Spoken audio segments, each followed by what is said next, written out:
তোমাতেই আসক্ত পর্ব ১ লেখিকা তানিশা সুলতানা। তুমি মানো বা না মানো, মেয়েটির সাথে তোমার বিয়ে হয়েছে, এটা মিথ্যে হয়ে যাবে না। হাফিজুর চৌধুরীর কথা শুনে হাতের কাছে থাকা টি টেবিল খানায় প্রচণ্ড শক্তি প্রয়োগ করে ঘুষি মারে আবরার। মুহূর্তেই টি টেবিলে ভেঙে গুড়িয়ে যায়। ঝনঝন শব্দে মুখরিত হয় গোটা ড্রয়িং রুম। শক্তপোক্ত হাতের পিঠেও ঢুকে গিয়েছে এক টুকরো কাঁচ। সেখান হতে গল গল করে গড়াচ্ছে লাল রঙের তরল পদার্থ। তাতে একটুও বিচলিত দেখাল না হাফিজুরকে, যেন তিনি নিজ সিদ্ধান্তে অনড়। এই মুহূর্তে নাতি মারা গেলেও তিনি দমে যাবেন না। আতিয়া বেগম আঁচলে মুখ গুজে কেঁদে ওঠে। শ্বশুরের সামনে গিয়ে দুটো বাক্য উচ্চারণ করার সাহস তার নেই, আর না আছে ছেলেকে শান্ত করানোর শক্তি। মাঝেপথে তিনি নিজেকে ব্যর্থ মা বলে ঘোষিত করে, যে সন্তানকে নিয়ন্ত্রণ করতে পারে না। আবরার নিজের রক্তমাখা হাতের পানি দৃষ্টি রেখে গম্ভীর স্বরে বলে, আমি তাকে মানি না, কবুল বলিনি। চালাকি করে কাবিননামায় সাইন করিয়েছেন আপনি দাদাভাই। নড়ে চড়ে বসে হাফিজুর, যেন সে এই জবাবেরই অপেক্ষায় ছিল। ধবধবে ফর্সা দাড়িতে হাত বুলিয়ে বলে, মানতে বাধ্য তুমি, চালাকি করেছি, তবে চুরি করিনি। পাঞ্জাবির পকেট থেকে একখানা কাগজ বের করে সেটা আবরারের সামনে তুলে ধরে। এটা তোমাদের কাবিনের কাগজ, এখানে স্পষ্ট তুমি। বাকিটা শেষ করতে পারে না হাফিজুর। আবরার কাগজখানা ছিনিয়ে নিয়ে টুকরো টুকরো করে ছিঁড়ে ফেলে। আশ্চর্য বনে যায় হাফিজুর, শক্ত কণ্ঠে বলে, আবরার, কি করলে তুমি এটা? তোমাদের বিয়ের একমাত্র প্রমাণ ছিল এই কাগজ। আবরার কাগজের টুকরো ফ্লোরে ফেলে যায়। হাফিজুরের চোখে চোখ রেখে বলে, এবার আর বলতে পারবে না সে আমার বউ, ঝামেলা চুকে গেল। দাঁড়িয়ে পড়ে হাফিজুর, রাগান্বিত স্বরে বলে, মেয়েটিকে আমি আমার কাছেই রাখব, তোমার বউ পরিচয়, ঝামেলা চুকাতে দেব না, মানতেই হবে তোমার, বিয়েটা ছেলে খেলা নয়। আবরারও দাঁড়িয়ে পড়ে, দাদার থেকেও দ্বিগুণ তেজি স্বরে বলে, তাহলে আমিই বেরিয়ে যাচ্ছি এই বাড়ি থেকে। দরজা খোলা আছে। ব্যাস, আবরার তাসনিন বড় বড় পা ফেলে বেরিয়ে যায় চৌধুরী বাড়ির চৌকাঠ পেরিয়ে।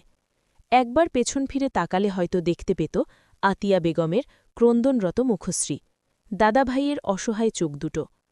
আবরার চোখের আড়াল হতেই হাফিজুর চৌধুরী ধপ করে বসে পড়ে সোফায়।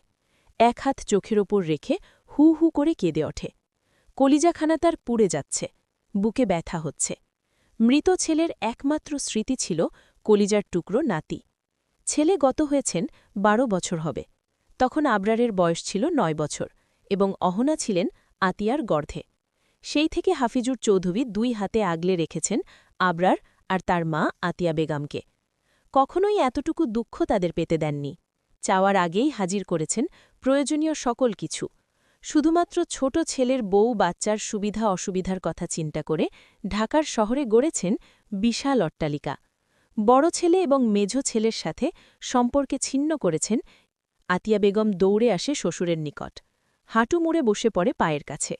শ্বশুরের হাত দুটো মুঠো করে ধরে অনুনয়ের সুরে বলে, বাবা, আবরারকে ফেরান, আমার ছেলে চলে যাচ্ছে। হাফিজুর আতিয়ার মাথায় হাত বুলিয়ে দেয়।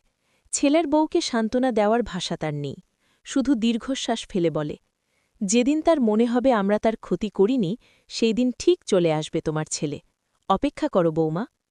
সত্যিই কি তাই? 1 বছর, 2 বছর, 3 বছর, 4 বছর, 5 বছর, 6 বছর, 7 বছর, 8 বছর চলে গেল। আবরারের মনে হল না তার দাদা এবং মা তার ক্ষতি করেনি। 13 বছর বয়সী একটা মেয়ের সাথে তার জীবন জুড়ে দিয়ে ভুল করেনি, তাকে ঠকায়নি। 8 বছরে পাল্টে গিয়েছে অনেক কিছু। হাফিজুর চৌধুরী আর বেঁচে নেই। আবরারকে হারানোর শোকে বছর 2 পরই পরলোক গমন করেছেন। হাসপাতালের বেডে মৃত্যুর সঙ্গে যখন পাঞ্জা লড়ছিল, তখন তার মেঝ ছেলে, ছোট ছেলে এবং একমাত্র মেয়ে ছুটে এসেছিলেন সকল অভিমান ভুলে। ক্ষমা চেয়েছেন মৃত্যুর সঙ্গে পাঞ্জা লড়া বাবার পা জড়িয়ে। দম বের হওয়ার আগে হাফিজুর চৌধুরী অক্সিজেন মাস্ক খুলে শেষবার দুটো কথাই বলেছিলেন, শেষবেলায় আবরারের মুখখানা দেখতে পারলাম না, আর তুলতুলকে তোমরা দেখে রেখো, আবরারের আমানত তোমাদের ভরসায় রেখে গেলাম। ঘুমের ঘোরে অনুভব করে ঠান্ডা একটা জিহ্বা চেটে দিচ্ছে তুলতুলের গোটা মুখটা, যেন জিহ্বার মালিক জাগাতে চাইছে তাকে। ডিসেম্বরের মাঝামাঝি, হাড় কাঁপানো শীতে পড়েছে। এমন সময় সাধের ঘুমের ব্যাঘাত ঘটালে নিশ্চয়ই ভালো লাগবে না। তুলতুলেরও ভালো লাগল না, মুখখানা কম্বলের তলায় নিয়ে যেতে উদ্যত হয়, তবে জিব্বার মালিকের জন্য পারে না। সে যেন পণ করেছে বিরক্তির সর্বোচ্চ পর্যায়ে নিয়ে যাবে তুলতুলকে। পিটপিট করে চোখ খুলে তুলতুল, কপাল কুঁচকে বলে, অ্যানি, ডিস্টার্ব করবি না। বিড়ালটি মালিকের ঘুম ঘুম কণ্ঠস্বর শুনে থামল, যেন সে বুঝতে পারল তার উপস্থিতি টের পেয়েছে মালিক। আর জ্বালাতন করা ঠিক হবে না, তাই ভদ্র বাচ্চার মতো মালিকের গা ঘেঁষে শুয়ে পড়ে, হাত পা নেড়ে ঘুমের প্রস্তুতি নেয়। মিউ মিউ আওয়াজ তুলে কিছু একটা বোঝালো যেন। তুলতুল পাশ থিরে অ্যানির ওপর একটা হাত রাখে, শান্ত হয় এবং মুহূর্তের মধ্যেই সেও ঘুমিয়ে পড়ে। কিছু সময়ের ব্যবধানে দুজনেই চিৎকার করে লাফিয়ে ওঠে, কেননা দুজনের মুখেই কেউ ঠান্ডা পানি ঢেলে দিয়েছে। অ্যানি এদিক ওদিক ছোটাছুটি করছে, ভীষণ ভয় পেয়েছে যে। তুলতুলেরও ভয়ে বুক কাঁপছে। গভীর ঘুমে ছিল, হঠাৎ পানির ঝাপটা সামলে উঠতে সময় লাগে। যখনই বুঝতে পারে সে এবং তার ছোট্ট অ্যানি ভিজে জবুঠবু হয়ে গিয়েছে, তখনই বড় বড় নয়নে সামনে তাকায়। তিথি কোমরে হাত দিয়ে দাঁড়িয়ে আছে, চোখে মুখে রাগের ছাপ স্পষ্ট। তুলতুল চোখ নামিয়ে শুকনো ঢোক গিলল। মুখসহ জামার কিছু অংশ ভিজে গিয়েছে, কম্বলখানা চুপচুপে ভেজা। অ্যানি ছোটাছুটি থামিয়েছে, ঠান্ডা লাগছে বোধহয়, তাই তুলতুলের কোলে এসে গুটিসুটি মেরে বসে পড়ে। তুলতুল নিজের কামিজের অংশ দিয়ে মুছিয়ে দিতে থাকে অ্যানির শরীর। এমনিতেই ঠান্ডা সহ্য হয় না তার, না জানি আবার অসুখ বাঁধিয়ে ফেলে।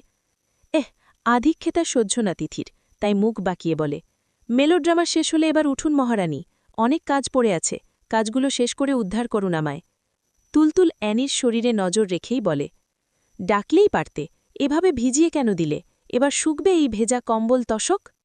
তিথি ড্রেসিং টেবিলের সামনে গিয়ে দাঁড়িয়েছে, ততক্ষণে এলোমেলো জিনিসপত্র গুছিয়ে রাখতে রাখতে জবাব দেয়, আম্মু বলল না উঠলে পানি মারতে, তুই তো জানিস আমি আম্মুর কথা ফেলতে পারি না।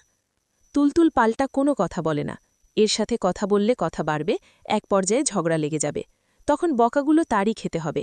তাই অ্যানিকে কোলে নিয়েই বিছানা ছাড়ে। রুম থেকে বেরোতে উদ্যত হলেই তিথি বলে ওঠে, তোর বিলাইকে লুকিয়ে রেখে যা, ভাইয়া আসছে বাড়িতে, তার সামনে পড়লে বুড়িগংশে ফেলে দিয়ে আসবে, আর তুইও লুকিয়ে থাকবি। তিথির কথা কানে তোলে না তুলতুল। তুহিন খুব ভালো, সে তুলতুলের অ্যানিকে ভীষণ ভালোবাসে, কিছুতেই ফেলবে এটা নিশ্চিত সে।